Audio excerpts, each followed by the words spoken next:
শুই থাকিলে নহ'ব, সকলে বগাব লাগিব।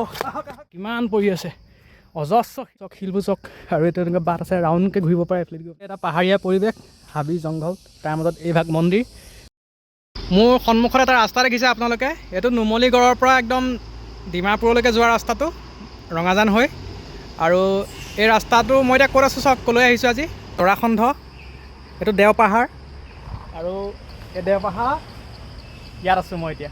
এইটো ষ্টেপ বগাই আহিছোঁ, আমি 20টামান বগাইছোঁ নেকি, টোটেল 202টা ষ্টেপ আছে। এতিয়া বগাই যাওঁ, মই আহিছোঁ, মোৰ লগতো আহিছে, ই আহিছে।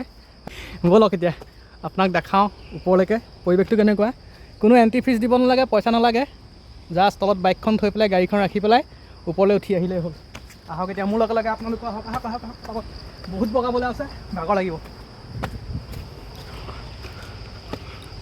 চাওকচোন কিমান ওখ ওপৰলৈকে, আৰু ওপৰত কি আছে তাকো চাম। এইজোপা পাহাৰৰ ওপৰত কিমান লিখি থৈছে গছজোপাত চাওক, A+ গোটেইকেইটা এলফাবেট আছে, A পৰা জেডলৈকে। তাৰ মাজত যোনজনীয়ে পৰে সেইজনীয়ে মোৰ গাৰ্লফ্ৰেণ্ড। বৰষুণ দিলেও যাবই লাগিব।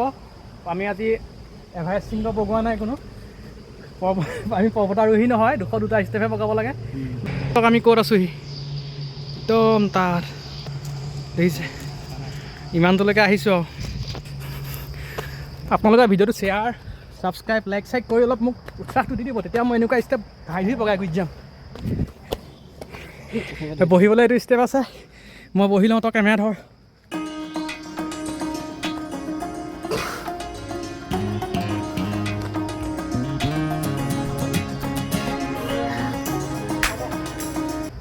শুই থাকিলে নহ'ব, সকলে বগাব লাগিব।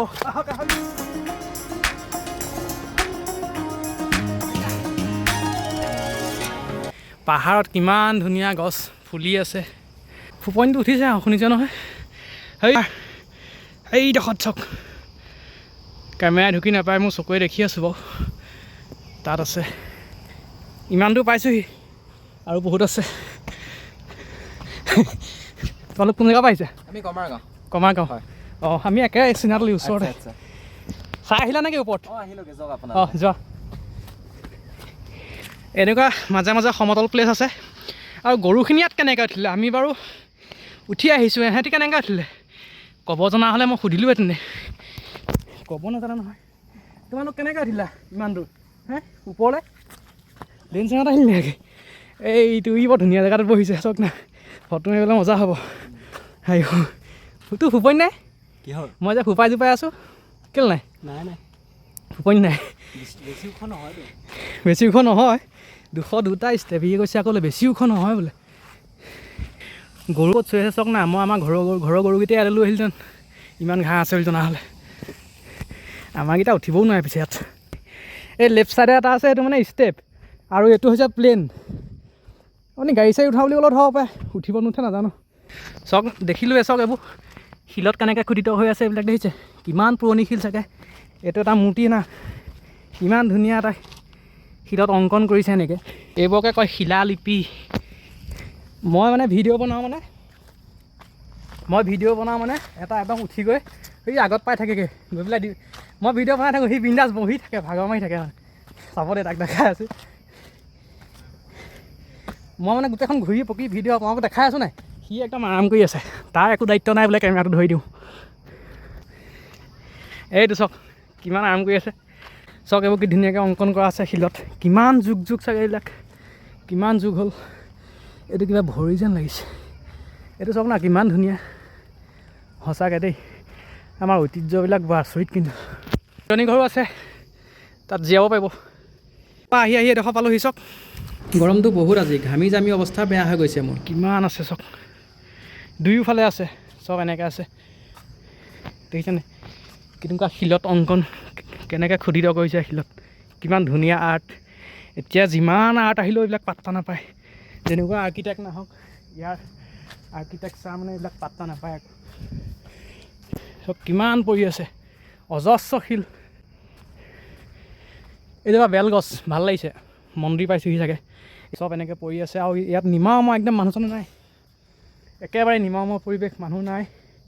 ভাল লাগে এনেকৈ আহি, শান্ত পৰিৱেশ। চাওক শিলবোৰ চাওক, আৰু এইটো এনেকৈ বাট আছে ৰাউণ্ডকৈ ঘূৰিব পাৰে, এফালে গৈ পেলাই এনেকৈ গোটেই পৰিৱেশটো চাব পাৰে। ঠিক আছে, চাওক না কি ধুনীয়া আৰ্ট, শিলত অংকন কৰা ইমান কেনেকুৱা হ'ব আপুনি ভাবক না কিমান ধুনীয়াকৈ আৰ্ট কৰিছিলে এইবোৰ ভাগি ছিগি গৈছে এতিয়া এইবোৰ ভগ্নাৱশেষবোৰ পৰি আছে ইয়াত ভাগি ছিগি চেচ জনামতে এই ঠাইটুকুৰাৰ সৈতে মহাভাৰত কালৰ মগধৰ শক্তিশালী ৰজা জৰাসন্ধৰ নাম সাঙুৰ খাই আছে এইটো পাহাৰৰ ওপৰত নৱমৰ পৰা একাদশ শতিকাৰ এটা সুউচ্চ আৰু অতি প্ৰাচীন পাথৰৰ শিৱ মন্দিৰৰ ভগ্নাৱশেষ সিঁচৰিত হৈ আছে জনামতে এইটো এটা শিৱ মন্দিৰ আছিল আৰু 1897 চনৰ বৰ ভূঁইকঁপত হেনো এই মন্দিৰটো সম্পূৰ্ণৰূপে ধ্বংসপ্ৰাপ্ত হয় এই দেও পাহাৰৰ মূল মন্দিৰত থকা প্ৰাচীন শিৱলিংগটোক 19 শতিকাত পাহাৰৰ নামনিৰ মানে বাবা থানলৈ লৈ যায় য'ত বৰ্তমান ভক্তসকলে পূজা অৰ্চনা কৰে আমাৰ ঘৰৰ পৰা 25 কিলোমিটাৰ 30 কিলোমিটাৰ দূৰত্বত এই দেওপাহাৰ এইটো অৱস্থিত আৰু ওচৰতে বাবা থান মন্দিৰ আছে ইয়াৰ পৰা অকণমান 1 কিলোমিটাৰ আগত বাবা থান মন্দিৰ তাতলৈ আজি নাযাওঁগৈ আজি ইয়াত চাওক কেতিয়াবা আকৌ ভিডিঅ' বনাম চাব চাওক এইবিলাক আৰু ইয়াত লিখি দিছে গছত এনেকৈ মূৰ্তিবোৰৰ ওপৰত নবহিব গতিকে আপোনালোকে দেখিলে মূৰ্তিবোৰৰ ওপৰত নবহিব ব'লক গোটেই ৰাউণ্ডটো চাওঁ গোটেই এনেকৈ ৰাউণ্ডটো আছে আৰু চৰকাৰে মানে ভালকৈ ৰাখক বস্তুখিনি ভালকৈ সংৰক্ষণ কৰি ৰাখক সেইটোৱে কামনা এইবোৰ জীয়াই ৰাখিব লাগে ৰজাদিনীয়া বস্তু জীয়াই ৰখাটো আমাৰ দায়িত্ব